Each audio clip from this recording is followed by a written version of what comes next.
আসসালামু আলাইকুম সবাইকে সবাইকে স্বাগতম জানাচ্ছি আমাদের আজকের লাইভ ক্লাসটিতে। তো আজকে আমাদের লাইভ ক্লাস হচ্ছে কোষ বিভাজনের উপর, এবং এটা হচ্ছে কোষ বিভাজনের লাইভ 2। এটা হচ্ছে কোষ বিভাজনের লাইভ 2।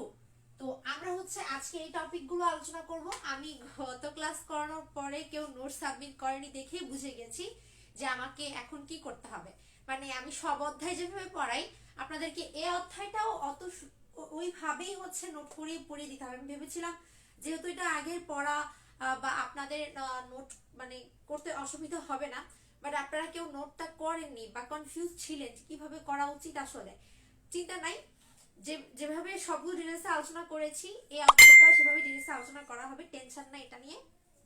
আপাতত কেউ এখন আমাকে মানে গ্রুপে হচ্ছে মেসেঞ্জারে, মানে আমাদের মেসেঞ্জার গ্রুপে ক্লাস লিংকটা শেয়ার দিয়ে আর কোনো মেসেজ না দেওয়া বেটার। আচ্ছা, তো আমাকে একটু জানান যে আমার সাউন্ডটা ক্লিয়ার শোনা যাচ্ছে কিনা, বোর্ডে লেখা ক্লিয়ার দেখা যাচ্ছে কিনা।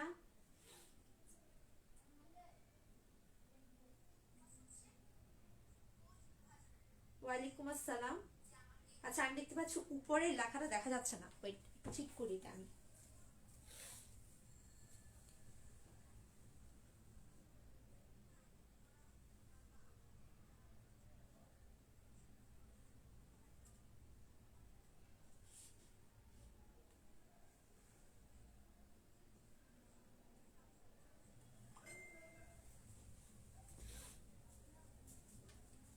এখন দেখা যায়।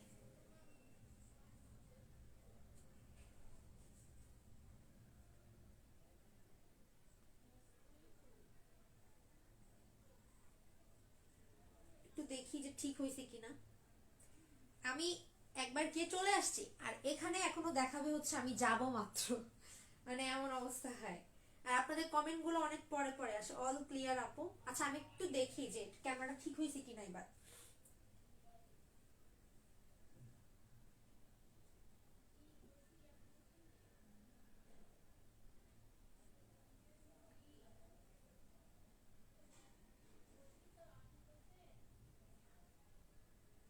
হ্যাঁ, ঠিক আছে এবার।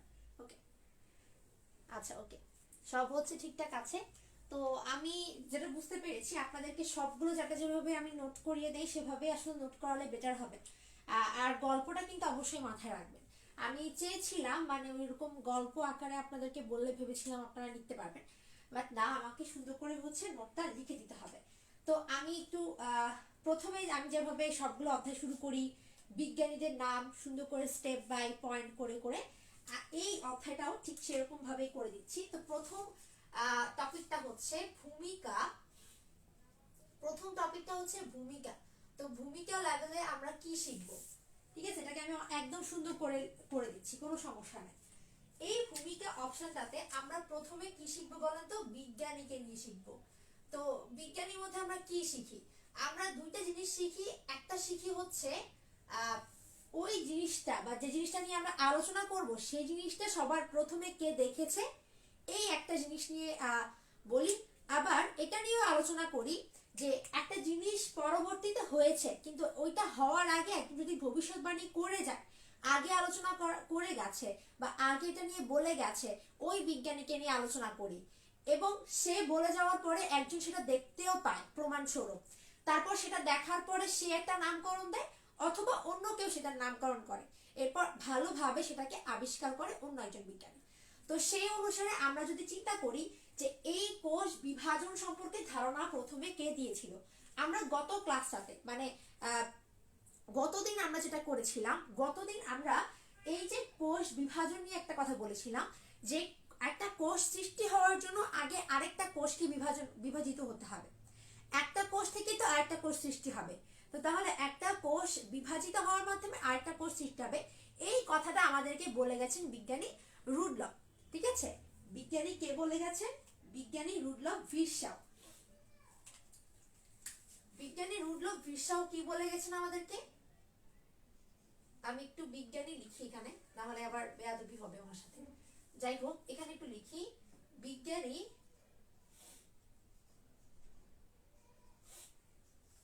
রুডলফ রুডলফ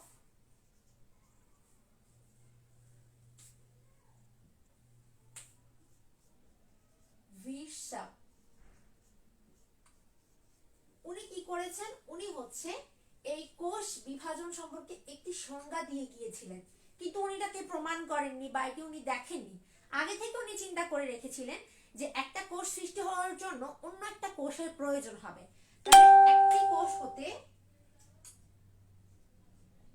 কোষ হতে অন্য কোষ সৃষ্টি হয়, অন্য কোষ সৃষ্টি হয়,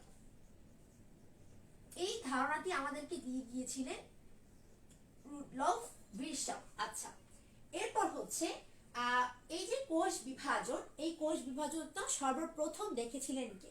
এই কোষ বিভাজনটা সর্বপ্রথম 1800, আচ্ছা প্রত্যক্ষ করেন, এখানে পয়েন্টটা হবে হচ্ছে প্রত্যক্ষ করেন, আর এখানে পয়েন্টটা হবে হচ্ছে ভবিষ্যৎবাণী করেন, এখানে পয়েন্টটা হবে হচ্ছে ভবিষ্যৎবাণী করেন, এখানে পয়েন্টটা হবে হচ্ছে প্রত্যক্ষ করেন,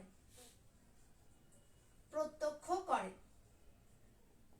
কে প্রত্যক্ষ করেন? এটা এই যে কোষ বিভাজনটা প্রত্যক্ষ করেন কে, সেটা একটু পরে বলছি। 1882 সালে হচ্ছে, 82 সাল না, 81 খ্রিস্টাব্দে, 1881 খ্রিস্টাব্দে একটা মাছের মধ্যে, মাছটার নাম হচ্ছে কি, স্যালামন্ডার। স্যালামন্ডার নামে একটা মাছ আছে। এই স্যালামন্ডার প্রাণী কোষে, প্রাণীর কোষে হচ্ছে বিজ্ঞানী কি করেছিল, এই কোষ বিভাজনটা হচ্ছে দেখেছিল, কোষ বিভাজন দেখেছিল, প্রাণীর কোষে কোষ বিভাজন, কোষ বিভাজন, কোষ বিভাজন লক্ষ্য করেন, কোষ বিভাজন লক্ষ্য করেন হচ্ছে ওয়াল্টার ফ্লেমিং, ওয়াল্টার ফ্লেমিং। তাহলে এখানে ভবিষ্যৎবাণী করে গিয়েছিলেন বিজ্ঞানী রুডলফ, এবং এটা প্রত্যক্ষ করেছিলেন কে, ওয়াল্টার ফ্লেমিং। একটা কথা বলে রাখি যে এক একটা জিনিস আমরা দেখবো যে এই কোষ বিভাজনের বেলায় কিন্তু ওয়াল্টার ফ্লেমিং কি করেছে, এই কোষ বিভাজনটা দেখেছে, কিন্তু অন্য জায়গায় আমরা দেখবো যে ওয়াল্টার ফ্লেমিং কোষ বিভাজন দেখেনি, সেটাকে নামকরণ করেছে। মানে একজন বিজ্ঞানী যে সবসময় ওই একই কাজটাই করবে বা একই দক্ষতা দেখাবে এমনটা কিন্তু না, ওই বিজ্ঞানী অন্য একটা কাজও করতে পারে। সেই জন্য আমরা যখন পুরো বই শেষ করে ফেলি তখন আমরা হচ্ছে একটু গুলিয়ে ফেলি যে আসলে এই জায়গাটাতে এটার অ্যান্সার কোন বিজ্ঞানী হবে, এটার অ্যান্সার, মানে সবই তো পরিচিত লাগে, তখন কোনটা অ্যাকুরেট অ্যান্সার হবে ওটা আমরা বুঝতে পারি না। তো ওইটা নিয়ে কোনো প্যারানার কিছু নাই, ওইটা একদম ভালো প্রিপারেশন হয়ে যাবে আমাদের পরীক্ষাগুলোর মাধ্যমে। আমরা যখন চ্যাপ্টার ওয়াইজ পরীক্ষা দিতে থাকবো তখন দেখবেন কনফিডেন্স লেভেলটা অনেক বেড়ে যাবে। সো ওইটা নিয়ে কোনো টেনশন করার দরকার নাই, ইনশাল্লাহ ভালো কিছু হচ্ছে করতে পারবে। সো এরপরে আমি একটু বলি যে এইখানটাতে এই দুটা ইনফরমেশন কিন্তু মানে এই দুটো ইনফরমেশনের বাইরে আর কিছুই লাগবে না। কোষ বিভাজন, এটা তো কোষ বিভাজনই নামকরণ হয়ে আছে, তো এটাকে পরবর্তীতে যেহেতু তিনি কোষের মধ্যে কোষ বিভাজন দেখেছেন, সো এইটা নাম কোষ বিভাজন, এটা নামকরণ আর করার কিছু নেই, এটা তো কোনো একটা প্রাণীর নাম বা কোনো একটা প্রক্রিয়ার নাম এমন তো না, কোষ বিভাজন হিসেবে এখানে কাজ করছে। সো এবার একটু আসি যে কোষ বিভাজনের প্রকারভেদ, এটা কিন্তু আমরা গত ক্লাসগুলোতেও মানে গত ক্লাসে আলোচনা করেছি, তারপরও আমি একটু এখানে ব্যাখ্যা করি যে প্রকারভেদ। প্রকারভেদ, আচ্ছা, তো এইখানে কোষ বিভাজন হচ্ছে তিন প্রকার। তিন প্রকার কি কি? একটা হচ্ছে আমরা সবাই জানি এগুলো, তারপর আমি নোট করার জন্য সেটাকে লিখে দিচ্ছি আর কি, অ্যামাইটোসিস, অ্যামাইটোসিস। দুই নাম্বারটা হচ্ছে মাইটোসিস,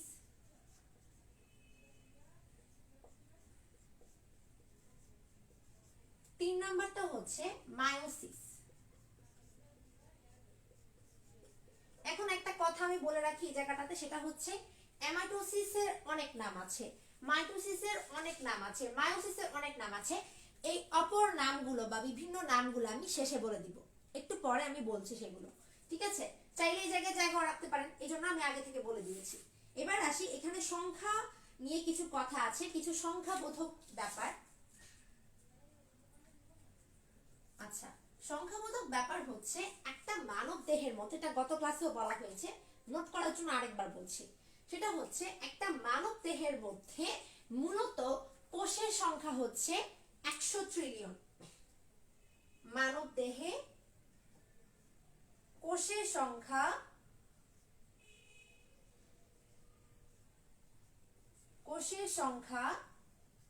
100 ট্রিলিয়ন, 100 ট্রিলিয়ন, অথবা এটাকে আরেকভাবে বলা যেতে পারে, সেটা হচ্ছে 10 টু দি পাওয়ার 40, ঠিক আছে? তো এখন এখান থেকে বিষয়টা হচ্ছে, এখান থেকে যে কোনো একটা কোষকে আমরা বাছাই করব, যে কোষটা বিভাজিত হওয়া আসলেই দরকার, যে কোষটা বিভাজনের জন্য প্রস্তুত, বা যে কোষটা ইন্টারফেস পর্যায়ে পার করে অ্যানাফেজে প্রবেশ করতে পারবে, সেই কোষটাকে একদম স্পেসিফিক ওই কোষটাকে নির্দিষ্ট সময়ের ভিতর যদি আমরা বের করে বিভাজনে অংশগ্রহণ না করাতে পারি, অ্যাকচুয়ালি এটা অটোমেটিক্যালি হয়, যদি প্রসেসটা কমপ্লিটলি না হয়, এটা আমরা করাই না অবশ্য, প্রসেসটা যদি মানে অটোমেটিক্যালি না হয়, তাহলে সেক্ষেত্রে কিন্তু মানে সমস্যা হবে। কি সমস্যা হবে? মনে করেন আপনার দেহের মধ্যে কোন কোষটা, আপনার হাত কেটে গেছে, এখন এই মুহূর্তে কোন কোষটা হচ্ছে বিভাজন হওয়া দরকার, কোন কোষটা বিভাজন হলে আপনার ওই কাটা জায়গাটাতে আরো অনেকগুলো কোষ তৈরি হয়ে ওইটা জমাট বেঁধে যাবে, সেটা যদি নির্বাচন না হয়, তাহলে কিন্তু ওই জায়গা থেকে রক্ত প্রতিহত করতে থাকবে, তাহলে একটা সময় দেখা যাবে আপনি মৃত্যুর মুখে চলে গেছেন। তো এখন এই বিষয়টা অ্যাকচুয়ালি কিসের উপর ডিপেন্ড করে, যে একটা কোষ যে এখন বিভাজিত হতে হবে, সেটা ডিপেন্ড করে কিসের উপরে, বা সেটা কিভাবে নির্বাচিত হয়, সেটা কিভাবে নির্বাচিত হয়, সেটা নির্বাচিত হয় হচ্ছে সিডিকে এর মাধ্যমে। সিডিকে কি করে? সিডিকে হচ্ছে মূলত এইখান থেকে কোন কোষটা হচ্ছে বিভাজন হওয়া দরকার, সেটা হচ্ছে নির্বাচন করে দেয়, যে এই কোষটা এখন বিভাজিত হতে পারবে, বা এই কোষটা বিভাজিত হওয়া দরকার, তাকে উদ্দীপনা জগাবে। এখন আমার একটা প্রশ্ন হচ্ছে, গত ক্লাসটাতে আমরা আলোচনা করেছিলাম এই সিডিকে এর পুনরূপ কি, কেউ তো নোট করেনি বুঝলাম, কিন্তু ক্লাসটা তো করেছেন।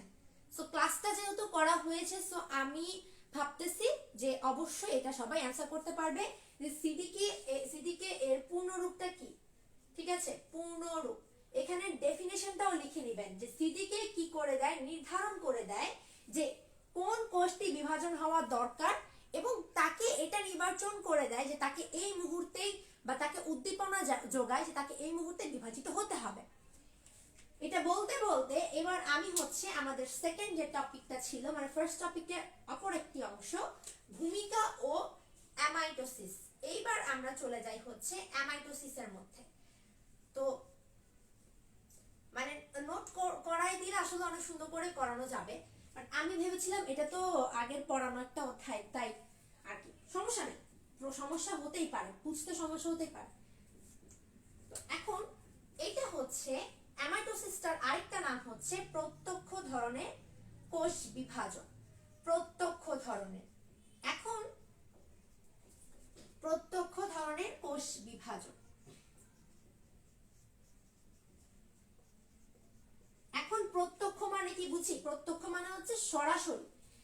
তো এখানে ঘটনাটা হয় কি, আমরা যখন মাইটোসিস পড়েছিলাম তখন আমরা দেখেছিলাম কি, মাইটোসিসের মধ্যে আমি বলছি একটু শুনেন। মাইটোসিসের মধ্যে আমরা বলেছিলাম কি, আমরা বলেছিলাম যে সেখানে নিউক্লিয়াসটা আগে বিভাজিত হবে, আগে ক্যারিওকাইনেসিস হবে, তারপর হচ্ছে সাইটোকাইনেসিস হবে, রাইট? এই জিনিসটা আমি বলেছিলাম।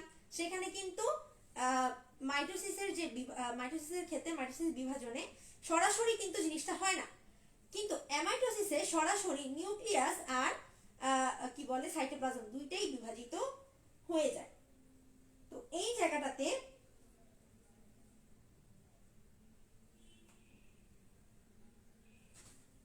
আচ্ছা,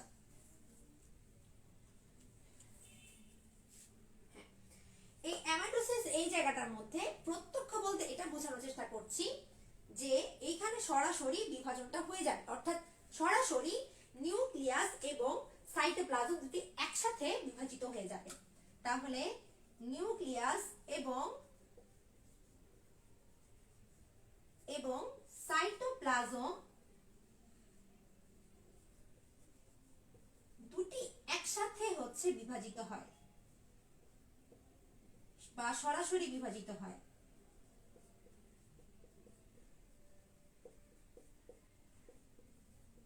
দুটি কি হয়, সরাসরি হচ্ছে বিভাজিত হয়ে যাবে। এখন আমরা হচ্ছে অ্যামাইটোসিসের ক্ষেত্রে একটা বিষয় মনে রাখবো, সেটা হচ্ছে অ্যামাইটোসিস কোথায় ঘটে। অ্যামাইটোসিস কোথায় ঘটে, এইখানে আমি একটা কাজ করেছি, আমি 3টা বইয়ের ইনফরমেশন একসাথে করেছি। 3টা বই কি কি, আমি হচ্ছে এই কোথায় ঘটে এই ইনফরমেশনটার জন্য আমি 3টা বই ঘাটাঘাটি করেছি। 3টা থেকে 3 ধরনের অ্যান্সার আমি পেয়েছি। সো এই সবগুলোই হচ্ছে মাথায় রাখতে হবে যে কোথায় ঘটে।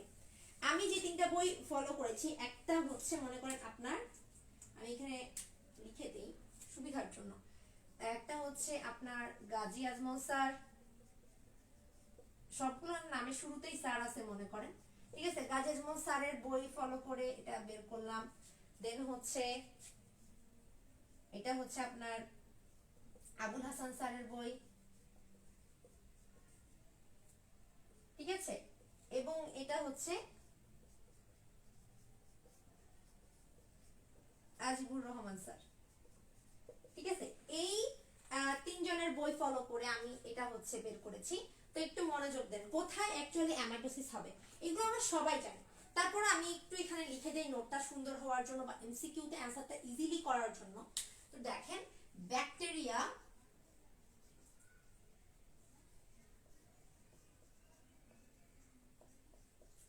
তারপর হচ্ছে সায়ানোব্যাকটেরিয়া,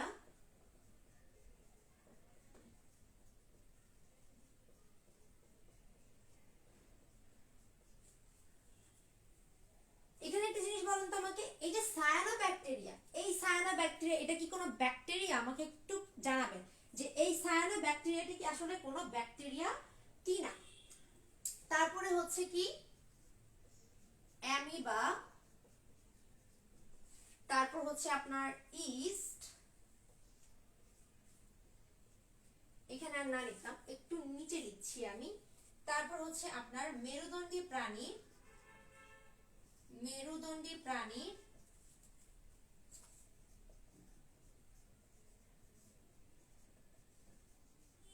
ভ্রূণের পর্দা, ভ্রূণের পর্দা, পর্দা থেকে, তারপর হচ্ছে মাছের ডিম গঠনের শুরুর দিকে,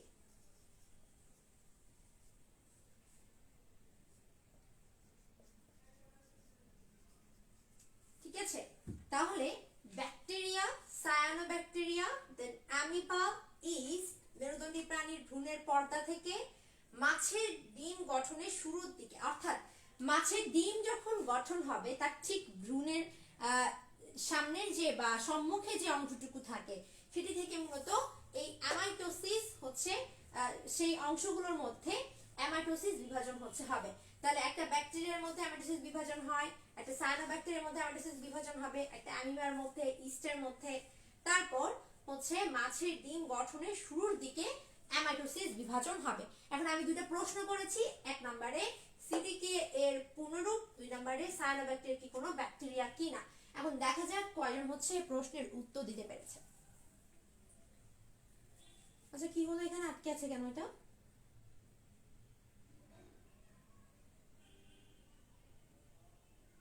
ফোকাসে প্রবলেম হচ্ছে। Cyclin depend kinase, very good. Mahrab Hossain, তারপর হচ্ছে সাইফ ভাইয়া জানিয়েছে, ভেরি গুড। আমাকে কেউ কি জানাতে পেরেছে সায়ানোব্যাকটেরিয়া আসলে ব্যাকটেরিয়া কিনা?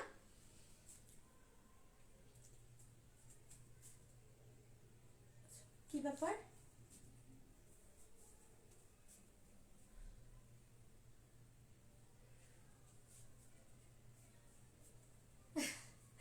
আমি মোবাইলটা ধরার পর দেখি কি আমি এখনো এই জায়গায় লিখতেছি, তো আমি ভাবছি কি লাইনটা কেটে গেছে, আমি ভয় পাইছিলাম। যাই হোক, সায়ানোব্যাকটেরিয়া এক ধরনের শৈবাল। মাশাআল্লাহ, ভালো। এই যে বেসিক যে জিনিসগুলো, এগুলো কিন্তু কখনোই আপনাকে আর নেক্সট লেভেলে কেউ বলে দিবে না, ঠিক আছে? আপনাকে নেক্সট লেভেলে আর কেউ বলে দিবে না। আরেকটা বিষয় বলি, এই অধ্যায়টা আপনি দেখবেন, মানে আমিও যেরকম ভাবে ভেবেছিলাম আপনারা পারবেন বা বুঝবেন, দেখছেন অবস্থা, আপনারা কিন্তু ঠিকঠাক মতো নোটটা কিভাবে সাজাবেন সেটা এখনো পর্যন্ত বুঝতে পারছেন না। তার মানে প্রপার ভাবে আপনারা আগেও গাইডলাইনটা পাননি, পারবেন এটা মনে করে ক্লাস 8 তো পড়ে আসছে, তখনও আসলে ভালো করে গাইডলাইন পাননি। তারপর 9-10-এও টিচাররা ভাবছে গাইডলাইন পাইছেন বা পারেন, এটা ভেবে আর পড়েনি। কিন্তু আপনাদের কিন্তু দায়িত্ব সেটা বলা যে আমরা আসলে নোটটা করতে পারবো না বা আমাদের প্রবলেম হবে, আমরা পারবো না, আপনি একটু দেখায় দেন। এটা আপনাদের দায়িত্ব, আপনাদের বলে দিতে হবে। না হলে আসলে এই জিনিসগুলো আপনি নেক্সট লেভেলে কখনোই, এই লেভেলটাতে এসে কেউ আপনাকে বুঝাই দিবে না বা এত সুন্দর করে নোট করে দিবে না। সো এতটুকু লেখা শেষ হলে আমাকে একটু বলেন, আমি এটা মুছে ফেলতেছি। শৈবাল, সাইক্লিন ডিপেন্ডেন্ট কাইনেস, হ্যাঁ ঠিক আছে।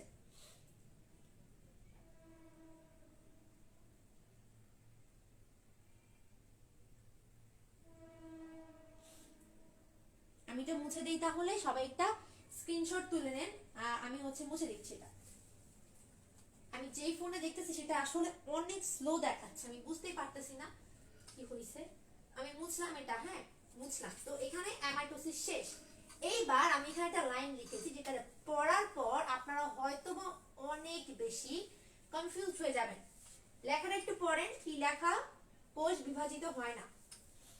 কোষ নাকি বিভাজিত হয় না? কোষ যদি বিভাজিত না হয় তাহলে এই অধ্যায়ের নাম কোষ বিভাজন কেন হইল? বলতে পারবেন কি? কোষ বিভাজন হয় না, তাহলে কি বিভাজন হয়?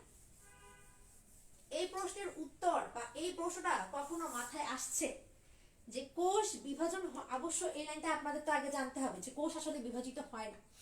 কথাটা হচ্ছে এরকম যে একটা উক্তিতে লেখা ছিল কোষ আসলে বিভাজিত হয় না। তো সেটা নিয়ে অনেক উক্তি বা অনেক মতবাদ ছিল যে কোষ বিভাজিত হয় না, এটা কেমন কথা হলো? কোষ তো অবশ্যই বিভাজিত হবে, তা না হলে একটা নতুন কোষ কিভাবে তৈরি হবে? কিন্তু না, এখানে আলোচনা করে বা ওই হিস্ট্রিটা পড়ে জানা যায় যে আসলে এখানে কোষ বিভাজিত হয় না বলতে এটা বোঝানো হচ্ছে যে সকল ধরনের কোষ বিভাজিত হয় না। তাহলে এখন মাথায় অটোমেটিক্যালি প্রশ্ন আসলো যে আপু তাহলে কোন ধরনের কোষ বিভাজিত হয়? হ্যাঁ, সেগুলোই হচ্ছে এই টপিকটার আন্ডারে পড়বে, মানে কোন ধরনের কোষগুলো বিভাজিত হয়। এইটা এমসিকিউতে অ্যাডমিশনে এসেছিল, ঠিক আছে? তো যখন আসলে এই প্রশ্নটা করা হলো কোন ধরনের কোষ বিভাজিত হয় না বা নিচের কোন কোষটি বিভাজিত হয় না, তখন সকল স্টুডেন্টই একদম কনফিউজড হয়ে যাওয়ার মতো অবস্থা। এবং সিরিয়াল অনুযায়ী সেই কোয়েশ্চেনের অ্যান্সার কিন্তু বেশিরভাগই মানে মানে এক একজনের এক একটা অ্যান্সার দেওয়া। সো এই বিষয়টা আমাদের মাথায় রাখতে হবে যে কোষ বিভাজিত হওয়া মানে এই না যে সবগুলো কোষকেই বিভাজিত হতে হবে। কিছু কিছু কোষ বিভাজিত হয় না, কিন্তু বেশিরভাগ কোষই বিভাজিত হয়। এখন আমাদেরকে দেখতে হবে কোন কোষগুলো অ্যাকচুয়ালি বিভাজিত হয়। তো টপিকটার নাম হবে হচ্ছে কোষ বিভাজিত হয় না, ঠিক আছে? তাহলে আপনার বেশি করে মনে থাকবে জিনিসটা কি ছিল, আসলে আমি কি বলেছিলাম আপনাকে। তাহলে এখানে লেখেন কোষ বিভাজিত হয় না, কোষ বিভাজিত হয় না, কোষ বিভাজিত হয় না, ঠিক আছে? সামনে একটা কিন্তু বিস্ময়বোধক চিহ্ন দিবেন, কারণ এটা খুবই একটা ডিফিকাল্ট একটা ব্যাপার।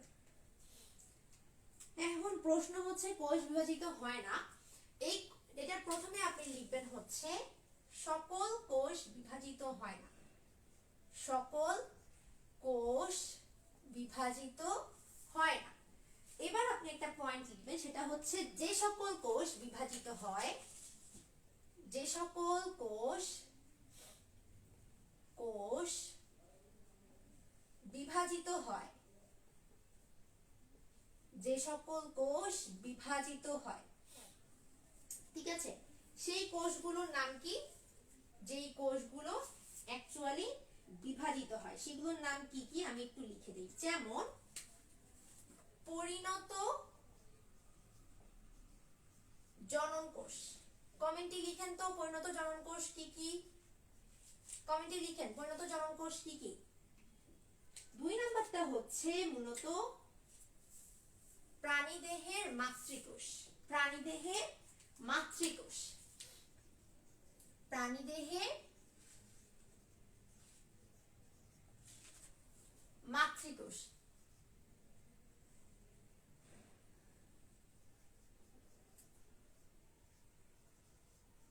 আমি যেহেতু এভাবে পড়াচ্ছি, সো মাইটোসিসের সবগুলো ধাপ কিন্তু আমি বক্সের মধ্যে সুন্দর করে লিখে দিব, ঠিক আছে?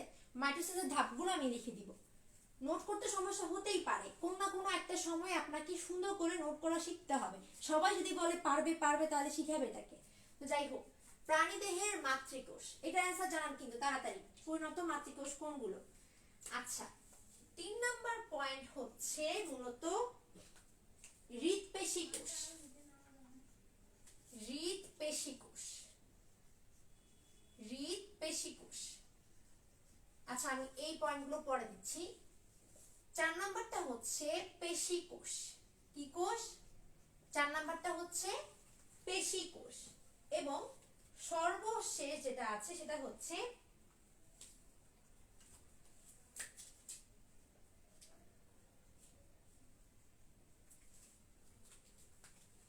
সকল সকল রক্ত কণিকা বা কোষ। সকল রক্ত কণিকা বা কোষ কি কি সেটাও কমেন্টে জানান। তাহলে এখন পর্যন্ত দুটো প্রশ্ন দিলাম আপনাদেরকে। 1, পরিণত জনন কোষ কোনগুলো? 2, সকল রক্ত কণিকা বা কোষ কোনগুলো। তার মানে যে সকল কোষ বিভাজিত হয় সেগুলোর মধ্যে এই পরিণত কোষগুলো পড়ে। 2 নম্বরে প্রাণীদেহের মাতৃকোষ। প্রাণীদেহের মাতৃকোষ মানে হচ্ছে আপনার যেটা বিভাজিত হবে সেইটা একদম প্রত্যেকটা উদ্ভিদের ক্ষেত্রে একদম মূল যে কোষটা বা মাতৃকোষ যেটা, সেটার কথা বলা হচ্ছে। তো এখানে এই পয়েন্টটা কিন্তু খুব ইজিলি মনে থাকবে, কারণ আমরা জানি মাতৃকোষটাই বিভাজিত হয়ে অপত্য কোষ তৈরি হয়, রাইট? তারপর হচ্ছে হৃৎপেশী কোষ। হৃৎপেশী কোষ মানে বুঝি, হৃৎপেশী কোষ মানে হচ্ছে আমাদের প্রত্যেকটা, আমি একটা কথা বলি, আমাদের প্রত্যেকটা অঙ্গের মধ্যে কিন্তু কোষ আছে। যেমন আমি যদি বলি আমাদের পেশির মধ্যে আছে কোষ, কিন্তু পেশি একটা আলাদা একটা অঙ্গ, তো তার মধ্যে কি আছে? কোষ আছে। তার মধ্যে কি আছে? কোষ আছে। ঠিক তেমনি হৃৎপিণ্ডের যে পেশিগুলো থাকে তার মধ্যেও এক ধরনের কোষ থাকে, বা হৃৎপিণ্ডের যে পেশিগুলো থাকে তার মধ্যে এই পেশিগুলোকে নামকরণ করা হচ্ছে হৃৎপেশি। তার মধ্যে কি থাকবে? পেশি কোষ থাকবে, এজন্য নামকরণ করা হচ্ছে হৃৎপেশি কোষ। এগুলো বিভাজিত হবে, এগুলো বিভাজিত হবে। তারপর এই পেশি কোষ বিভাজিত হবে, সকল ধরনের রক্ত কণিকা বা কোষ বিভাজিত হবে। দেখি কারা কারা উত্তর দিতে পারছে। যে হ্যাঁ, তানজিনা আক্তার, না সরি, সাইফ ভাইয়া হচ্ছে বলেছে পরিণত জনন কোষ হচ্ছে শুক্রাণু এবং ডিম্বাণু, আর সকল রক্ত কণিকা বা কোষ হচ্ছে RBC, WBC, platelet. Very good, জান্নাত আলী আপু বলেছে। আচ্ছা, খুব ভালো। এইবার আমরা হচ্ছে আমাদের এই পয়েন্টটার পরে পরবর্তী পয়েন্টটা হচ্ছে মাইটোসিস। এবার এই মাইটোসিস নিয়ে আমি একটু ব্যাখ্যা করে এখানটাতে লিখি। মাইটোসিসের ক্ষেত্রে দুইটা কিওয়ার্ড আমাদেরকে মাথায় রাখতে হবে। মাইটোসিস, মাইটোসিসের ক্ষেত্রে কি কি কিওয়ার্ড মাথায় রাখতে হবে? একটা কিওয়ার্ড হচ্ছে ক্যারিওকাইনেসিস।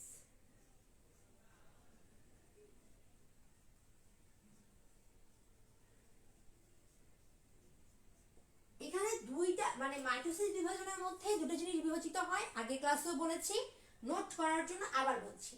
আরেকটা হচ্ছে সাইটোকাইনেসিস। Cytokinesis, cytokinesis, karyokinesis. এই দেখো কি লিখছি বুঝে যাচ্ছে না। একটা হচ্ছে ক্যারিওকাইনেসিস এবং আরেকটা হচ্ছে সাইটোকাইনেসিস, ঠিক আছে? তো এখানে ক্যারিওকাইনেসিসটা হচ্ছে কি? নিউক্লিয়াসের বিভাজন।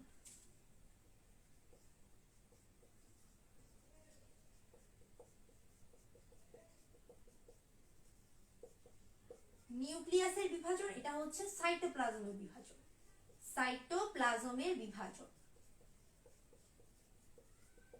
আমি দেখেছি আমি ভাবে বোর্ডে লিখে দিলে তখন আপনারা নোট করতে সুবিধা হয়। আমি যখন মুখে মুখে বলে দিই ওটা আপনারা নোট খাতায় তুলেন না। আবার কিছু কিছু ক্ষেত্রে কখনো কখনো দেখি যে কেউ কেউ আমি মুখ থেকে যা যা বের করি তাই তাই লিখে ফেলে, ওই জিনিসটা অনেক ভালো লাগে আসলে। ওইটাই আসলে মেইন, যে টিচার কিছু কিছু জিনিস বোর্ডে লিখলো না, এই জন্য আমি লিখলাম না, মুখ থেকে যা বের করবো সব লিখে ফেলবো। যে ভাষা ব্যবহার করে লিখেছে ওই ভাষাটাই আসলে আমার বোধগম্য ছিল তাই ব্যবহার করেছে, ওইটাই আমি আমার নোট খাতায় তুলে ফেলবো। তাহলে দেখবেন পরবর্তীতে মনে হবে যেন আমি আপনার সামনে বসে লেকচার দিচ্ছি, আপনার নোট খাতা পড়ে আপনার এমনটা মনে হবে, আপনি সুন্দরভাবে বুঝেও যাবেন। ঠিক আছে, তারপর একটু বলি এই মাইটোসিসের ক্ষেত্রে বিজ্ঞানীদের কথা। কারণ আমি সবসময় কি করি, সবগুলো পয়েন্টের মধ্যে বিজ্ঞানীদেরকে হচ্ছে রাখি। তো বিজ্ঞানীর পয়েন্টের মধ্যে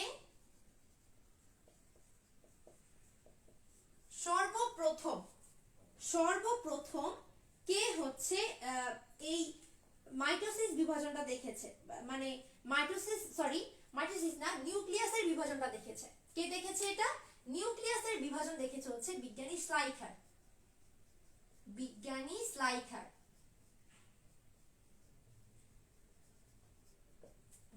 স্লাইখার সর্বপ্রথম এক কথায় ক্যারিওকাইনেসিস দেখেছে। ক্যারিওকাইনেসিস, ওইটা লিখলে আবার অন্য একটা পয়েন্ট বুঝবেন না, দাঁড়ান। সর্বপ্রথম নিউক্লিয়াসের বিভাজন দেখেছে। নিউক্লিয়াসের বিভাজন দেখেছে, ঠিক আছে। এবং বিজ্ঞানী স্লাইখার যখন এই নিউক্লিয়াসের বিভাজন দেখেছেন তখন তিনি এটাকে নামকরণ করেছেন ক্যারিওকাইনেসিস। আচ্ছা ওই পাশেই লিখি, এবং নামকরণ করেন ক্যারিওকাইনেসিস।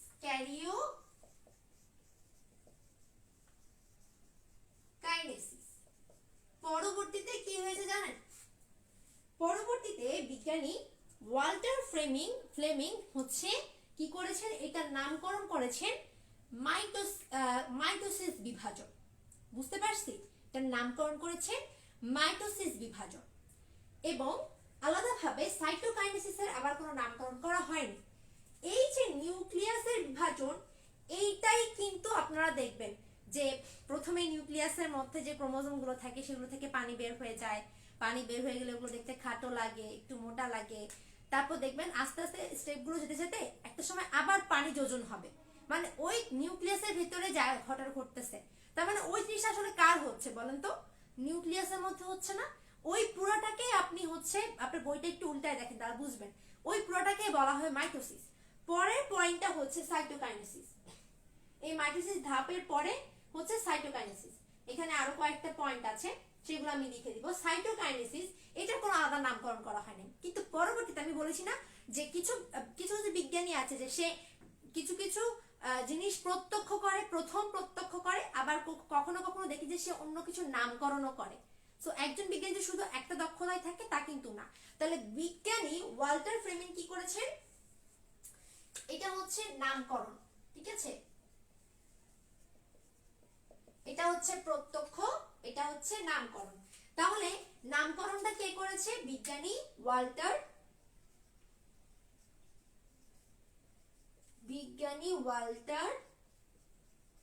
ফ্লেমিং।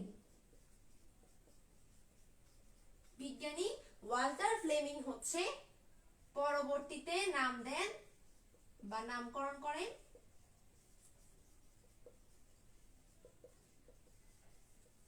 মাইটোসিস। আশা করি জিনিসটা একেবারে ক্লিয়ার হয়ে গেছে। এইবার আমরা যেহেতু মাইটোসিস নিয়ে আলোচনা করে ফেলেছি, মাইটোসিসের সংজ্ঞাটাও আমি গত ক্লাসে বলে ফেলেছি, ওইটা একটু নোটের মধ্যে অ্যাড করে নেবেন। দেন কি করবেন, মানে মাইটোসিস এই পয়েন্টের মধ্যে সংজ্ঞাটাও লিখে নেবেন। লিখে আপনি হচ্ছে ধাপসমূহ এখানে হেডলাইন দিবেন। তো আমাকে একটু 1 মিনিটের মধ্যে তাড়াতাড়ি জানান জিনিসটা বুঝা গেছে কিনা। আর এখানে আমি একটু লিখে দেই, এটা হচ্ছে ডিম্বাণু ও শুক্রাণু, এবং এটা হচ্ছে আরবিসি, ডব্লিউবিসি এবং প্লেটলেট। ঠিক আছে, এই তিনটা মানে লোহিত রক্তকণিকা, শ্বেত রক্তকণিকা আর হচ্ছে অনুচক্রিকা। ঠিক আছে, এই তিনটা যদি কি হয়, এগুলো যদি লেখা শেষ হয় আমাকে হচ্ছে একটু কমেন্টের মধ্যে জানান, আমাকে হচ্ছে একটু কমেন্টে জানান। বুঝছি আপু, মাশাআল্লাহ, ভেরি গুড।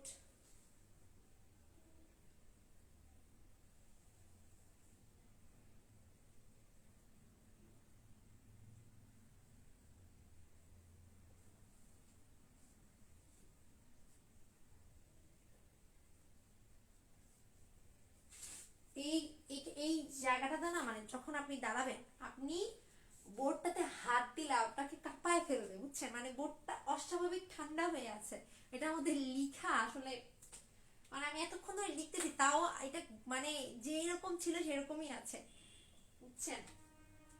একদম ঠান্ডা হয়ে আছে। ডান, ওকে, ভেরি গুড। ডিম্বাণু, হ্যাঁ ঠিক আছে, ডান, ঠিক আছে। আমি তাহলে এই অঙ্কটুকু মুছে ফেলি, মুছে আমরা হচ্ছে ধাপ সমূহের মধ্যে চলে যাই। ঠিক আছে, ধাপ সমূহের মধ্যে চলে যাই।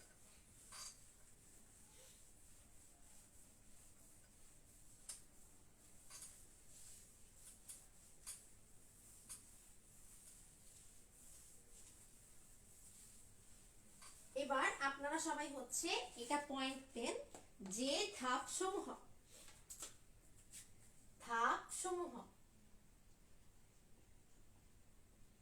কিসের ধাপ সমূহ বলেন? মাইটোসিসের ধাপ সমূহ। তো মাইটোসিসের ধাপ সমূহের মধ্যে প্রথম যে ধাপটা সেটা হচ্ছে প্রোফেজ। সেটা হচ্ছে কি? প্রোফেজ। তাহলে প্রোফেজের মধ্যে আপনি কি লিখবেন? প্রোফেজ, আর এখানে লিখবেন হচ্ছে, এই জায়গাটা লিখবে হচ্ছে কি পয়েন্ট, মানে যে পয়েন্টগুলো আপনি পরীক্ষার খাতায় লিখবেন। ঠিক আছে, পরীক্ষার খাতায় যে পয়েন্টগুলো লিখবেন, আর চিত্র যেগুলো বইয়ে আছে সেগুলোই। ঠিক আছে, আমি তারপরে একটু দেখানোর চেষ্টা করবো মাঝে মাঝে, একটু দেখেন। তো এইখানটাতে কি পয়েন্ট আর হচ্ছে ধাপ সমূহ দুইটা একসাথে আমি দেখিয়ে দিব। প্রথমটা হচ্ছে প্রোফেজ। প্রথমটা হচ্ছে কি? প্রোফেজ। এখানে কি পয়েন্টগুলো হচ্ছে কি? প্রথমটাতে হচ্ছে কি হবে? মাইটোসিসের না, কোষের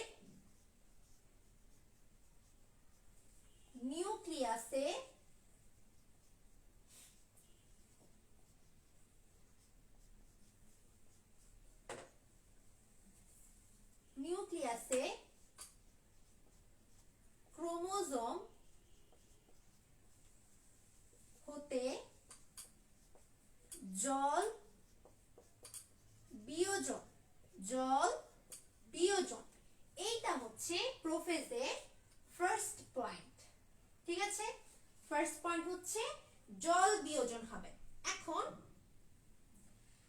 সেকেন্ড পয়েন্টটা হচ্ছে, আরেকটা কথা এখানে বলে রাখি যে মাইটোসিস বিভাজনের মধ্যে সবচেয়ে দীর্ঘ স্থায়ী বিভাজন হচ্ছে এইটা। তাহলে এটা প্রথমে আপনি লিখে নেবেন যে সবচেয়ে দীর্ঘস্থায়ী। কি লিখবেন এটাতে? সবচেয়ে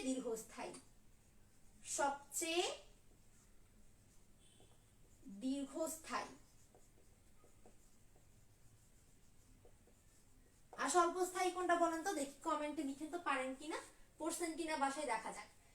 এবার থার্ড পয়েন্টটা হচ্ছে, একদম 3 নম্বর পয়েন্টটা হচ্ছে মূলত কি, যখন ক্রোমোজোম থেকে জল বিয়োজন অর্থাৎ পানিটা বের হয়ে যাবে তখন কি হবে? ক্রোমোজোমগুলো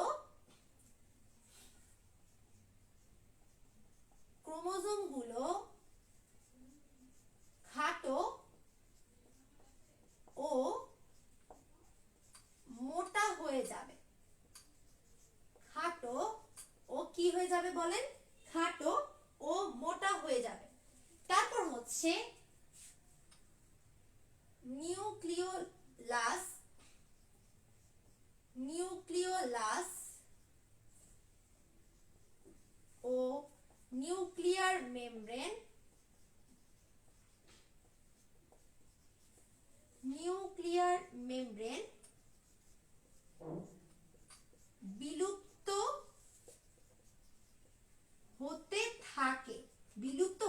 কিন্তু বিলুপ্ত হতে থাকে। তারপর পয়েন্টটা হচ্ছে কি, সর্বশেষ পয়েন্টটা হচ্ছে যে এখান থেকে স্পিন্ডল যন্ত্র সূচনা হয়, ঠিক আছে। তাহলে এইখানে আপনি প্রোফেজের মধ্যে যে কি পয়েন্টগুলো লিখবেন সেগুলো কিন্তু আমি স্টেপ ওয়াইজ লিখে দিলাম। প্রথম কথা, সবচেয়ে দীর্ঘস্থায়ী, এটা এই ধাপটা হচ্ছে সবচেয়ে দীর্ঘস্থায়ী। দ্বিতীয় কথা, এর মধ্যে নিউক্লিয়াসে যে ক্রোমোজোমগুলো থাকবে সেগুলো থেকে পানি বের হয়ে যাবে। ক্রোমোজোম খাটো এবং মোটা হয়ে যাবে, যখন পানিটা বের হয়ে যাবে তখন আস্তে আস্তে নিউক্লিওলাস, নিউক্লিয়ার মেমব্রেন বিলুপ্ত হয়ে যাবে। তো মনে করেন এটা যদি হয় আপনার হচ্ছে কি, এটা হচ্ছে আপনার কোষ। এখন কোষের মধ্যে কি থাকবে, নিউক্লিওলাস থাকবে, এইটা হচ্ছে নিউক্লিয়াস। আস্তে আস্তে নিউক্লিওলাসটা আস্তে আস্তে হাওয়া হয়ে যাবে, দেখবেন যে নিউক্লিয়াসটা আস্তে আস্তে হালকা হয়ে যাবে, নিউক্লিয়ার মেমব্রেনটা আস্তে আস্তে হালকা হয়ে যাবে, ঠিক আছে, মানে বিলুপ্ত হয়ে যাচ্ছে আস্তে আস্তে। তারপর কি হয়ে যাবে, সেখানে ক্রোমোজোম গুলো অনেক মোটা মোটা হয়ে যাবে, ক্রোমোজোম গুলো অনেক মোটা হয়ে যাবে, অনেক খাটো হয়ে যাবে। তারপর কি হবে বলেন তো, এখান থেকে স্পিন্ডল যন্ত্র তৈরি হওয়া শুরু হবে। অর্থাৎ কি, যখন নিউক্লিয়ার মেমব্রেনটা আস্তে আস্তে চলে যাবে তখন কি হবে, স্পিন্ডল যন্ত্রটা মানে এরকম হতে থাকবে, জিনিসটা আস্তে আস্তে এরকম হতে থাকবে, স্পিন্ডল যন্ত্র তৈরি হতে থাকবে আস্তে আস্তে। এগুলো হচ্ছে কি স্পিন্ডল তন্তু বা ফাইবার, এগুলো হচ্ছে ফাইবার। তো এগুলো তৈরি হবে আরেকটু পরে, বাট এইরকম একটা আকার আস্তে আস্তে গঠন হতে থাকবে, এটা আস্তে আস্তে বিলুপ্ত হতে থাকবে। বুঝা গেছে কথা? আচ্ছা, এইবার আসি হচ্ছে কোথায়, প্রোফেজের পরের যে স্টেপটা, এই চিত্রটা হচ্ছে বই থেকে সুন্দর করে প্রোফেজের যে চিত্রটা দেওয়া আছে সেটা লিখবেন। আমার আশেপাশে আসলে বই নেই, বইটা একটু দূরে আছে, সো আমি বইটা থাকলে দেখাই দিতাম যে কোন চিত্রটা আঁকবেন। দেখাবো কি না, দেখাইতে হবে, আমার বইটা আনতে হবে। অ্যানাফেজ, কেন অ্যানাফেজ কেন হবে এটা? শুনেন আমি একটু বলি, আমি বুঝতে পারছি আপনি কোন জায়গায় প্যাচ লাগাইছেন। শুনে, অ্যানাফেজে হচ্ছে মোটা খাটো হবে, কিন্তু কোয়েশ্চেনে থাকে হচ্ছে সবচাইতে বেশি ক্রোমোজোম গুলো কোন ধাপে সবচেয়ে বেশি মোটা এবং খাটো হয়, তখন আপনি অ্যান্সার করবেন অ্যানাফেজ। সবচেয়ে বেশি কিন্তু ওইখানেই হবে, এই অ্যানাফেজেও তো হয় না, তাহলে আপনি কেন বলছেন এটা, কেন বলছেন এটা, অ্যানাফেজের কথা কেন বলছেন? আপনি কি কনফিউজড হয়ে গেলেন নাকি? অ্যানাফেজেও তো হয় না, হয়তো মধ্য পর্যায়ে মেটাফেজে হয়, তাহলে আপনি এটা কেন বললেন? অ্যানাফেজ কোত্থেকে আসলো ভাইয়া?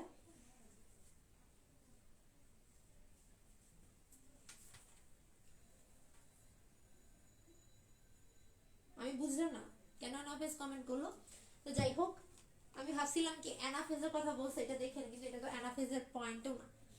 তো দেখেন তাহলে একটা জায়গায় একটু দেখেন, প্রোফেজের স্টেপগুলো শেষ। চিত্রটা আঁকতে পারবেন নাকি ওইটা দেখাইতে হবে কোনটা আঁকতে হবে নাকি? আমার হাতের কাছে বইটা নাই তো, না হলে দেখাইতে পারতাম। আচ্ছা, তাহলে আমরা হচ্ছে এইবার প্রোফেজের পর যে স্টেপটা দেখবো সেটা হচ্ছে প্রোম্যাটাফেজ। কি দেখবো? প্রোম্যাটাফেজ দেখবো। এখন এইখানে একটা কথা বলে রাখি, সেটা হচ্ছে প্রোম্যাটাফেজটা হচ্ছে সবচেয়ে স্বল্পস্থায়ী। আমি আপনাদেরকে প্রশ্ন করেছিলাম, ও আমার মনে হয় স্বল্পস্থায়ী কোনটা জিজ্ঞাসা করেছিলাম, এই জন্য অ্যান্সার করেছে অ্যানাফেজ, মানে আমাকে জিজ্ঞাসা করেছেন অ্যানাফেজ হবে কিনা অ্যান্সার। আচ্ছা, বুঝতে পারছি। তো যাই হোক, এটা যদি অ্যান্সার হয় তো ভালো, আর নাইলে কেন বলছে আমি নিজেও জানি না। তো প্রোম্যাটাফেজ, প্রোম্যাটাফেজ হচ্ছে স্বল্পস্থায়ী। প্রোম্যাটাফেজ কি? স্বল্পস্থায়ী। তো এখানে প্রথম পয়েন্টটা হচ্ছে স্বল্পস্থায়ী, স্বল্পস্থায়ী। দ্বিতীয় পয়েন্টটা হচ্ছে যে এখানে ক্রোমোজোম গুলো আর স্পিন্ডল যন্ত্রের যে তন্তুগুলো, সেই তন্তুগুলোর যে সংযুক্ত স্থল ওটাকে বলা হয় কি? Traction fibre. কি বলেছিলাম আমরা? ট্রাকশন ফাইবার বলেছিলাম। আমরা বলেছিলাম ক্রোমোজোমে ক্রোমোজোমের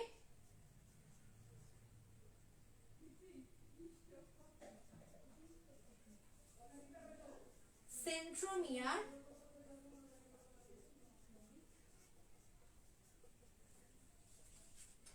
তন্তুর সাথে, সেন্ট্রোমিয়ার যে তন্তুর সাথে সংযুক্ত হয়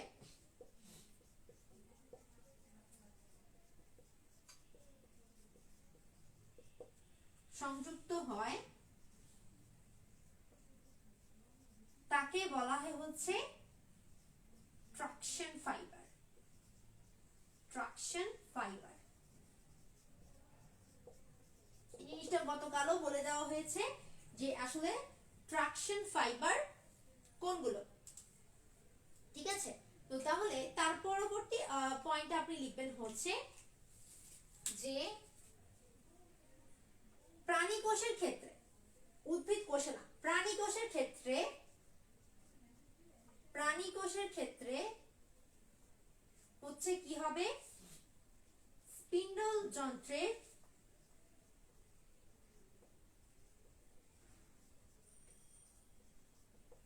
দুটি মেরু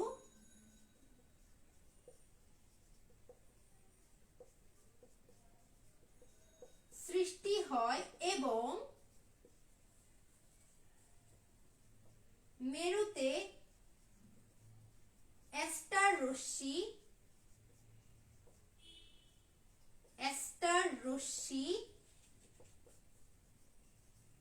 বিচ্ছুরণ ঘটে।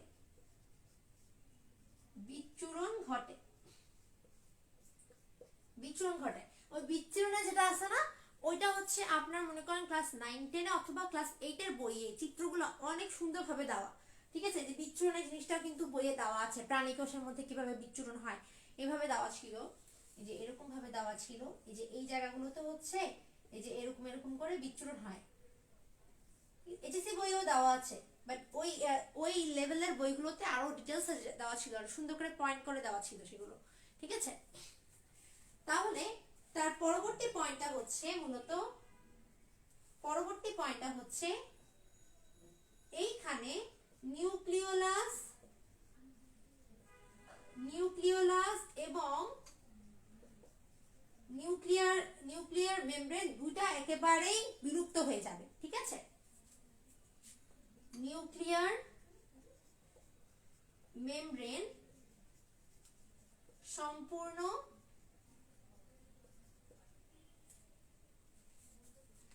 বোর্ডে হাত দিতে ভয় লাগে আমার, সম্পূর্ণ বিলুপ্ত হয়ে যাবে, বিলুপ্ত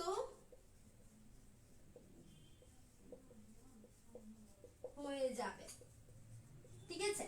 তো তাহলে এইখানে কি হবে, এই জায়গাটা হচ্ছে বিলুপ্ত হতে থাকে, মানে মাত্র হওয়া শুরু হয়েছে, আর এই পয়েন্টে এসে একেবারেই বিলুপ্ত হয়ে যায়।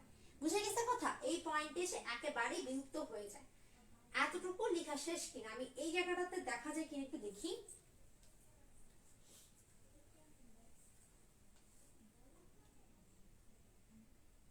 হ্যাঁ, আমি এখন বুঝতে পারছি আপনি কেন অ্যানাফেজ দিচ্ছেন, বুঝতে পারছি। আপনি বলতেছিলেন যে অ্যানাফেজ কি স্বল্পস্থায়ী কিনা, বুঝতে পেরেছি এখন।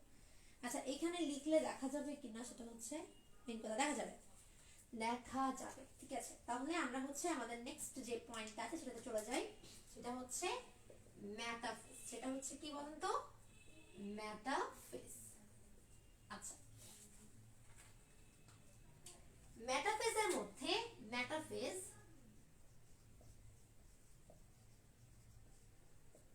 মেটাফেজের মধ্যে প্রথম যে পয়েন্টটা আছে সেটি হচ্ছে মেটাকাইনেসিস।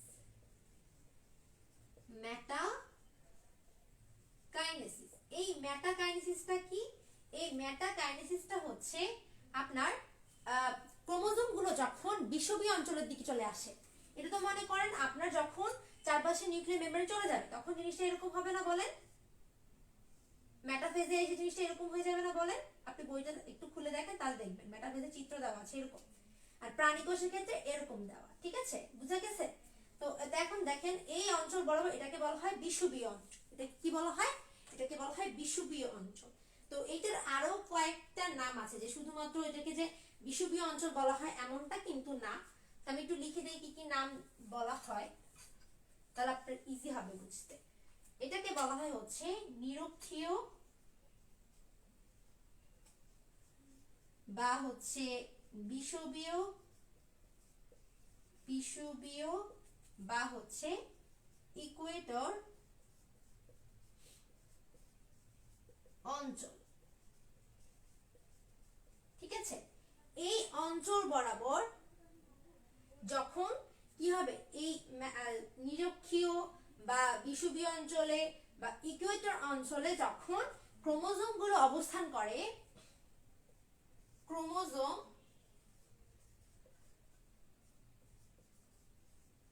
অবস্থান করে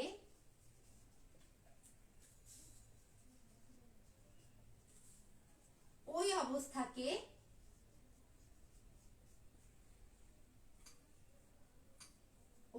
অবস্থাকে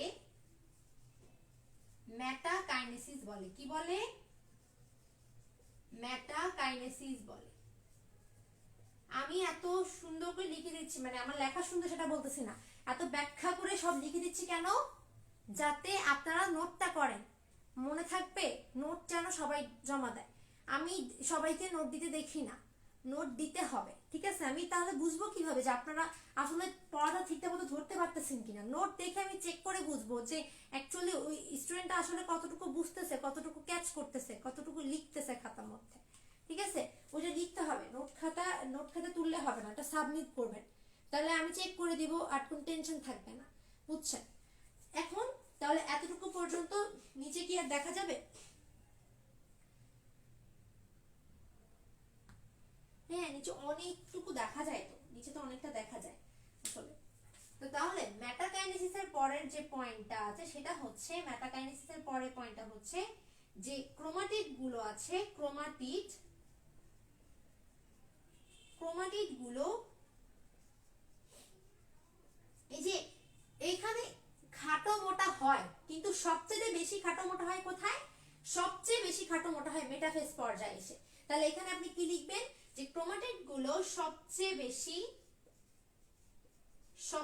বেশি খাটো ও মোটা হয়। ঠিক আছে, সবচেয়ে বেশি খাটো এবং মোটা হয় কোন পর্যায়ে? এই মেটাফেজ পর্যায়ে। এটা এমসিকিউর জন্য অনেক ইম্পর্টেন্ট একটা কোশ্চেন, পাশে দিয়ে লিখে রাখেন। এমসিকিউ পাশে দিয়ে লিখে রাখেন, এটা হচ্ছে এমসিকিউর জন্য ইম্পর্টেন্ট খুব। এবং আপনি তারপরে যে পয়েন্টটা লিখবেন সেটা হচ্ছে এইখানটাতে, মানে এই মেটাফেজ পর্যায়ে কি হবে, সেন্ট্রোমিয়ার বিভক্ত হয়ে যাবে, সম্পূর্ণ বিভক্ত হয়ে, দেখা যায় নিচে, হ্যাঁ, সম্পূর্ণ বিভক্ত হয়ে কি হবে, দুটি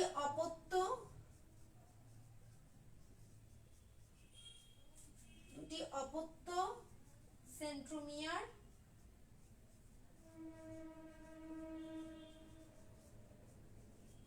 সৃষ্টি করে।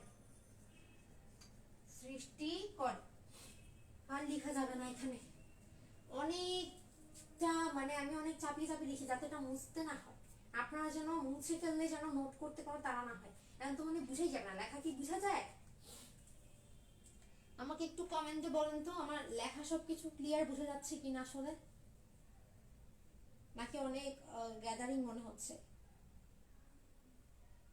কোন জায়গায় না বুঝলে একটু বলবেন তো আমাকে।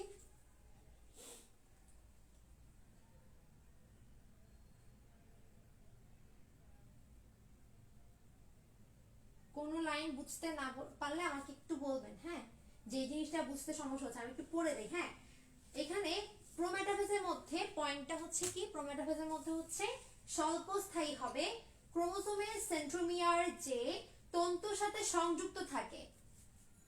ক্রোমোসোমের সেন্ট্রোমিয়ার,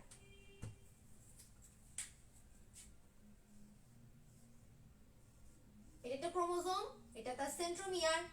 এই সেন্ট্রোমিয়ারটা যেই তন্তুর সাথে যুক্ত এই তন্তুটাকে বলা হবে কি বলা হবে এটাকে ট্রাকশন ফাইবার।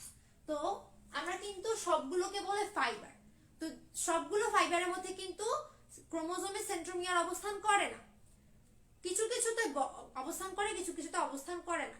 যেগুলোতে অবস্থান করে সেগুলোকে বলবো ট্রাকশন ফাইবার, সেটা লেখা হয়েছে।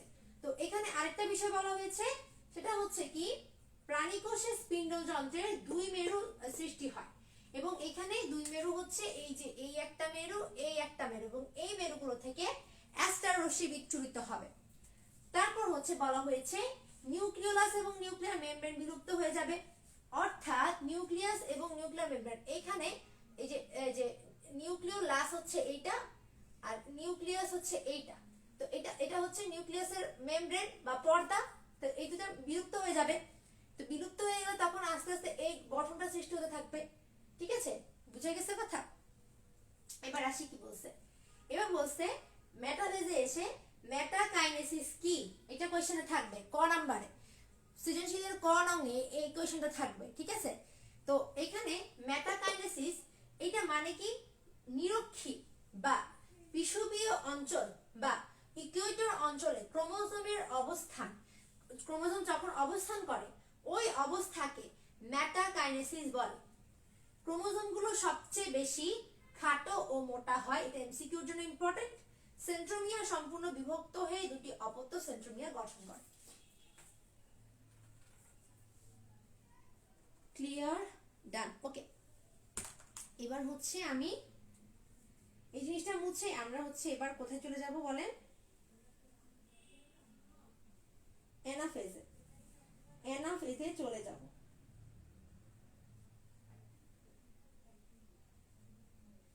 আর এগুলোর অপর নামটাও বলে দেওয়া মনে আপনাদের জন্য ভালো হবে, যেমন এই প্রোফেজের নাম হচ্ছে আদ্য পর্যায়, এই প্রোফেজটার আরেকটা নাম হচ্ছে আদ্য পর্যায়, এইটার আরেক নাম হচ্ছে প্রাক, এটার আরেক নাম হচ্ছে প্রাক মধ্য পর্যায়। প্রাক মধ্য পর্যায় মানে কি জানেন? প্রাক মানে হচ্ছে একটা কিছু আগে, মানে মধ্য পর্যায়ের আগেরটা, প্রাক যার আগে বসবে সেই অংশটা হচ্ছে তার পরের পয়েন্টটার আগের পয়েন্ট, বুঝা গেছে? এরপর হচ্ছে এটা হচ্ছে মধ্য পর্যায়, এটা হচ্ছে মধ্য পর্যায়। তারপর আমরা যেটা দেখবো সেটা হচ্ছে মূলত কি মেটাফেজের পরে আমরা দেখবো অ্যানাফেজ, ওটা হচ্ছে গতি পর্যায়। ওটা গতি পর্যায় কেন জানেন? কারণ তখন এই যে দুইটা সূত্রক আছে না ক্রোমোজোমে, এই দুটো সূত্র, এই যে এখান থেকে সেন্ট্রোমিয়ারটা যখন বিভক্ত হয়ে যাবে, সূত্রক দুটো বিভক্ত হয়ে যাবে না, তখন দুইটা সূত্রক দুই মেরু বরাবর ছুটতে থাকবে, গতিশীল হবে, এবং এরা যখন গতিশীল হয় তখন ওরা বিভিন্ন রকমের আকৃতি, অবস্থান অনুযায়ী বিভিন্ন রকমের আকৃতি ধারণ করে, সেটা এখন আমরা দেখব। এখন একটু দেখি এগুলোর নাম নাম কেন হচ্ছে এরকম। দেখেন এটা একদম প্রথম পর্যায়ে বলা হচ্ছে আদ্য পর্যায়, এটা হচ্ছে মাঝখানের পর্যায় যেটা। তো মাঝখানের পর্যায় কিভাবে হচ্ছে দেখেন, মোট কয়টা এখানে, এইখানে হচ্ছে তিনটা, ওইখানে হচ্ছে দুইটা, তাহলে পাঁচটা না? তো এইখানে প্রথম দুইটা, শেষে দুইটা, মাঝখানে কোনটা পড়ে? এইটা। মাঝখানের আগে যেটা সেটাকে বলবো প্রাক মধ্য পর্যায়, আর মাঝখানেটাকে বলবো মধ্য পর্যায়। আর পরেরটা হচ্ছে গতি পর্যায়, কেন? ওই ক্রোমোজোম গুলো গতিশীল হচ্ছে তাই। এবার মুছে দিই, মুছে আমরা হচ্ছে কি এখানটাতে জাস্ট যা আছে তা এগুলো এগুলো মুছে জাস্ট পয়েন্ট গুলো রেখে দিই।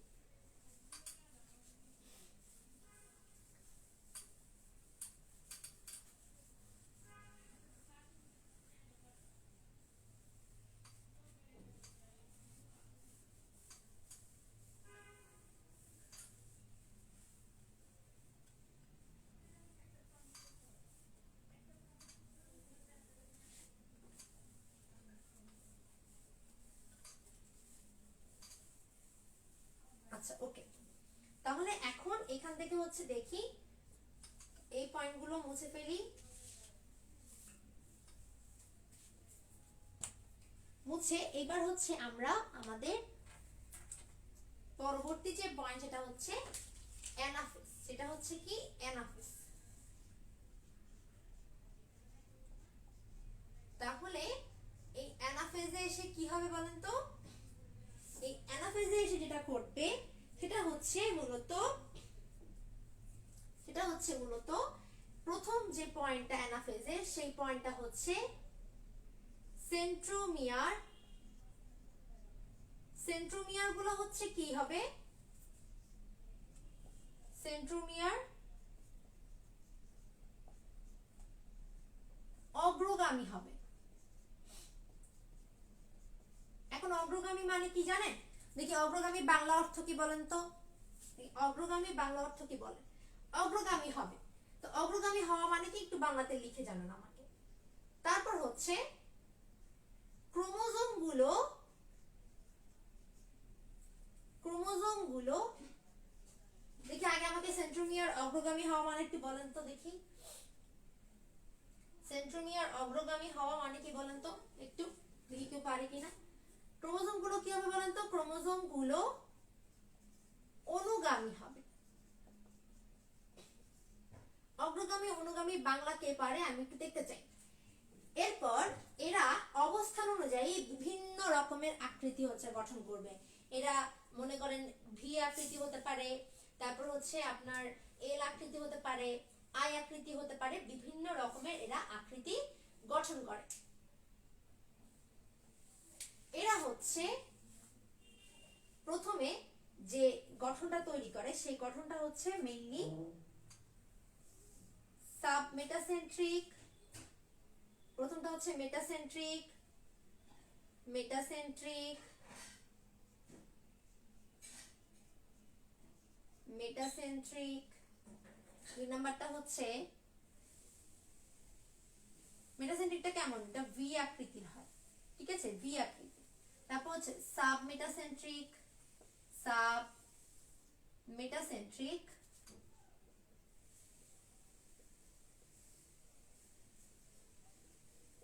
তারপর এটা হবে হচ্ছে এল আকৃতি। দেন হচ্ছে submetacentric acrocentric, acrocentric,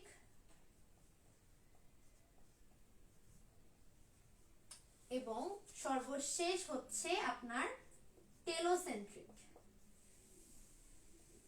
telocentric, telocentric, ঠিক আছে। আচ্ছা, তো এইখানটাতে এটা এল ভি, হ্যাঁ এটা হচ্ছে যে আকৃতির হয়, ঠিক আছে, এটা হচ্ছে যে আকৃতির অ্যাক্রোসেন্ট্রিক যেটা, আর টেলোসেন্ট্রিকটা হয় হচ্ছে আই আকৃতির। তো আমি একটু দেখি যে অগ্রগামী আর অনুগামী শব্দের অর্থ কারা কারা বলতে পেরেছে।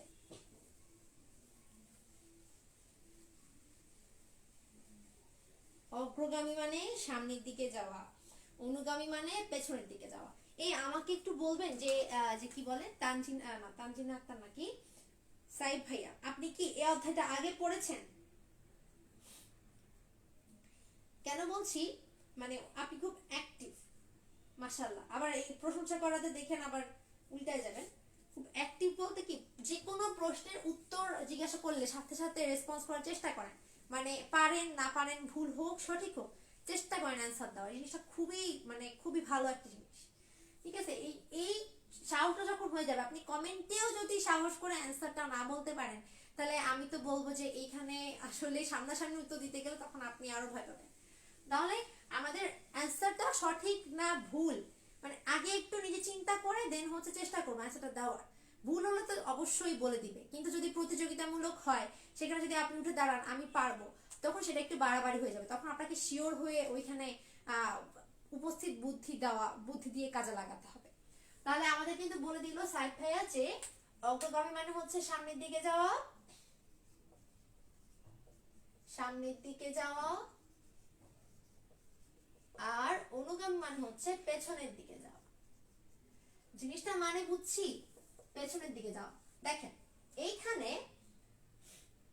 একটা বিষয় ঘটে, বিষয়টা হচ্ছে কি, দেখেন এই যে এইটা, তো এইখানে একটা সেন্ট্রোমিয়ার ছিল, সেন্ট্রোমিয়ারটা দুইটা ভাগে ভাগ হয়ে গেছে, ভাগ হয়ে একটা অংশ এই দিক বরাবর যাচ্ছে, একটা অংশ ওই দিক বরাবর যাচ্ছে। এই দিক বরাবর যেটা যাচ্ছে সেটার আকৃতি হচ্ছে এইরকম, আর এই দিক বরাবর যেটা যাচ্ছে সেটার আকৃতি হচ্ছে এইরকম, ঠিক আছে। এখন দেখেন সেন্ট্রোমিয়ার গুলো সামনে সামনের দিকে যাচ্ছে, আর এই ক্রোমোজোমের যে সূত্রগুলো এইগুলো একটা আরেকটার বিপরীত দিকে যাচ্ছে। মানে এইটা যদি এইটার দিকে তাকায় তাহলে মনে হবে তার থেকে পেছনে যাচ্ছে, বাট এর সাপেক্ষে একে দেখে মনে হবে ও হচ্ছে ওর থেকে দূরে যাচ্ছে বা ওর থেকে পেছনে সরে যাচ্ছে, এরকম মনে হবে। ঠিক আছে, তার মানে এখানে আমরা বুঝতে পারছি অনুগামী জিনিসটা পেছনের দিকেও বোঝাচ্ছে, অর্থাৎ বিপরীত মুখীও বোঝাচ্ছে, পেছনের দিকেও বোঝাচ্ছে, বিপরীত মুখীকেও বোঝাচ্ছে। আর এখানে সামনের দিকে বোঝাচ্ছে অগ্রগামী, মানে এই সেন্ট্রোমিয়ার গুলো হচ্ছে তারা তাদের নিজ অক্ষ বরাবর সামনের দিকে যাচ্ছে। বুঝা গেছে? তাহলে এখানে অ্যানাফেজের মধ্যে আর কোনো পয়েন্টই এখানে আর নাই গুরুত্বপূর্ণ পয়েন্ট হিসেবে। এই জিনিসটা না বুঝতে হলে মানে আরো একটু যদি মনে রাখতে চান কিভাবে জিনিসটা বুঝাইছি, এই জিনিসটা পাশে দিয়ে চিত্র আকারে লিখে রাখবেন, বলে রাখবেন এখানে সেন্ট্রোমিয়ারটা অগ্রগামী হচ্ছে, তাহলে আপনার মনে থাকবে যে আমি আসলে জিনিসটা কিভাবে বুঝিয়েছিলাম আপনাকে। এবার আসি আমি এখানে টেলোফেজ। টেলোফেজকে আমরা আরেকটা নামে ডাকি, সেটা হচ্ছে অন্তঃপর্যায়।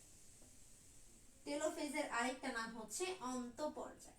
কি পর্যায়? অন্তঃপর্যায়। এখন এই অন্তঃপর্যায়ে কি হবে?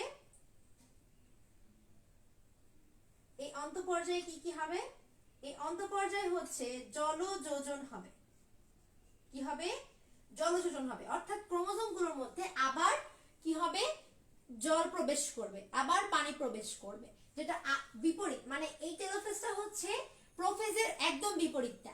প্রোফেজের একদম বিপরীত। প্রোফেজে কি হচ্ছিল? নিউক্লিওলাস আর নিউক্লিয়ার মেমব্রেন বিলুপ্ত হচ্ছিল, আর এইখানে পুরোপুরি সম্পূর্ণরূপে নিউক্লিওলাস এবং নিউক্লিয়ার মেমব্রেন সম্পূর্ণ আবার তৈরি হয়ে যায়। তাহলে এখানটাতে কি হবে? নিউক্লিয়ার মেমব্রেন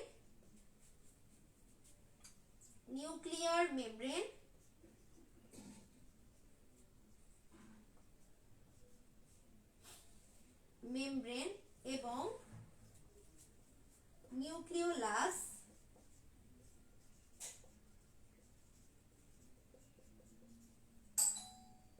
পুনঃ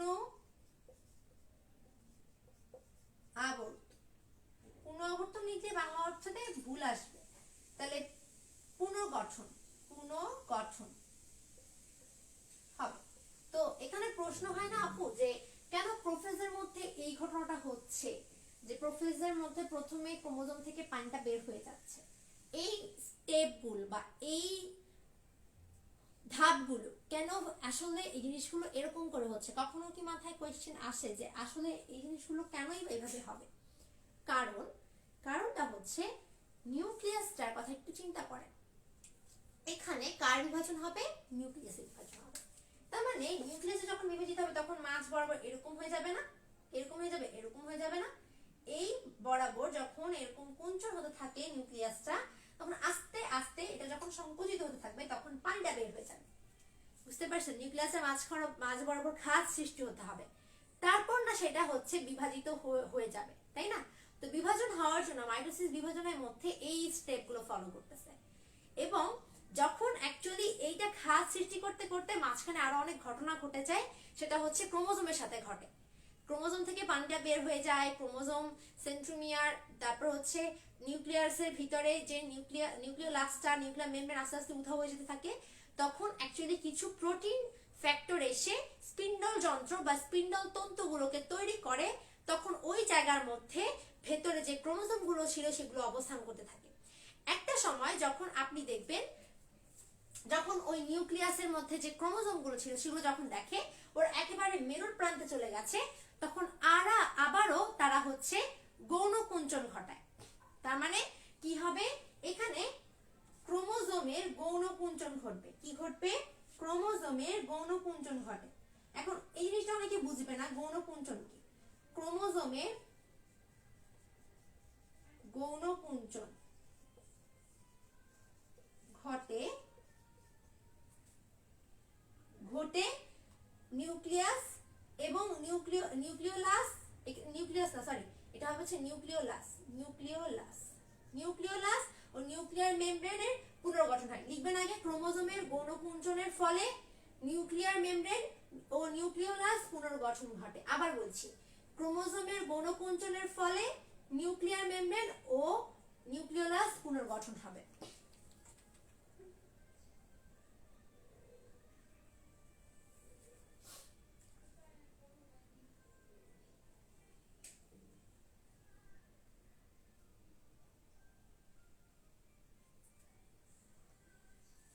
আচ্ছা বুঝা গেছে এটা। তাহলে মাইটোসিসের ধাপসমূহ কিন্তু শেষ করে ফেললাম।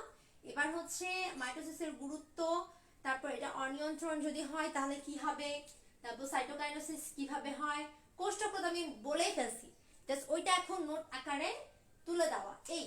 তারপর হচ্ছে কোষের মৃত্যু নিয়ে সামান্য কিছু আলোচনা, দেন আমরা মায়োসিসে চলে যাব এবং আমাদের হচ্ছে তখন চ্যাপ্টারটা হচ্ছে শেষ হয়ে যাবে।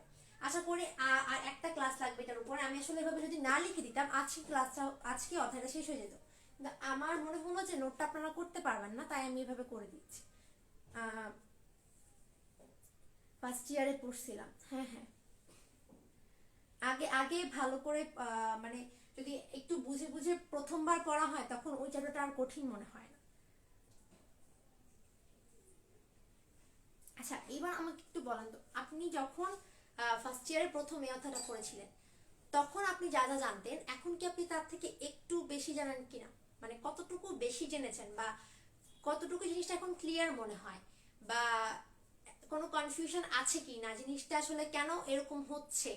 আমরা যে বলি না প্রথমে জল বিয়োজন হয়, এটা সম্পূর্ণ মুখস্থ লিখে স্টুডেন্টরা, বা জিনিসটা কেন হচ্ছে জিনিসটা যখন বলে দিলাম এটা আপনি অটোমেটিক্যালি খাতার মধ্যে লিখবেন রোবটের মতো। একটু আমাকে সবাই কমেন্টে জানান তো যে আগে পড়ার থেকে এখন আপনি ক্লাসটা করার পর নতুন আপনি কত কিছু শিখতে পেরেছেন, বা নতুন ভাবে আপনি কি কি শিখতে পেরেছেন।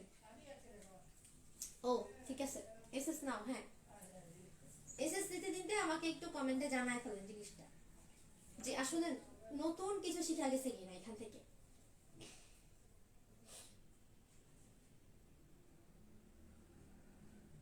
আচ্ছা আমি গণকুঞ্চনটা বলি নাই তো, আসলে গণকুঞ্চন বলি নাই তো, গণকুঞ্চন বলে না কেন এগুলা, মানে শিখার কোনো আগ্রহই নাই।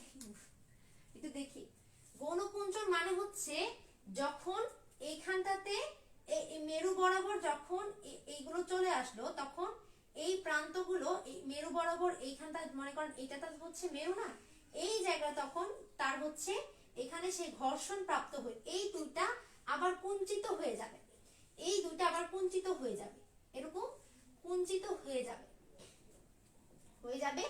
দেন কি হবে, এরা যখন কুঞ্চিত হয়ে যাচ্ছে এইটাও কুঞ্চিত হয়ে যাবে, তখন আবার ওরা ফিরে আসবে। একটা সময় দেখা যাবে এরা আন্দোলিত হতে থাকবে, এই বিষুবীয় অঞ্চলে এসে সবাই আন্দোলিত হতে হতে এরা আবার কুণ্ডলীর মতো কুণ্ডলী পাকিয়ে ফেলবে, যেমনটা প্রথমে একটা কোষের মধ্যে থাকে। এরা যখন আবার কুণ্ডলী পাকিয়ে ফেলবে ক্রোমোজোম গুলো তখন অ্যাকচুয়ালি গৌণকুঞ্চন হবে এবং এরা আবার আগের মতো নিউক্লিয়াসের যে গঠনটা ছিল সেটা তৈরি করে ফেলে।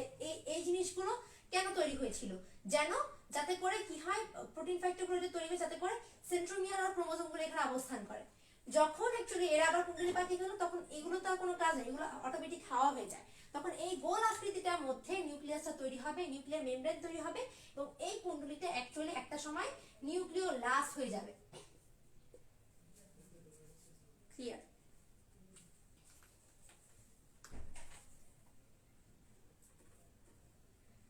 আলহামদুলিল্লাহ এখন অনেক ইজি লাগতেছে, বেসিক কিছু কনসেপ্ট ক্লিয়ার ছিল না বাট এখন ক্লিয়ার হয়েছে। আচ্ছা ঠিক আছে, ভালো।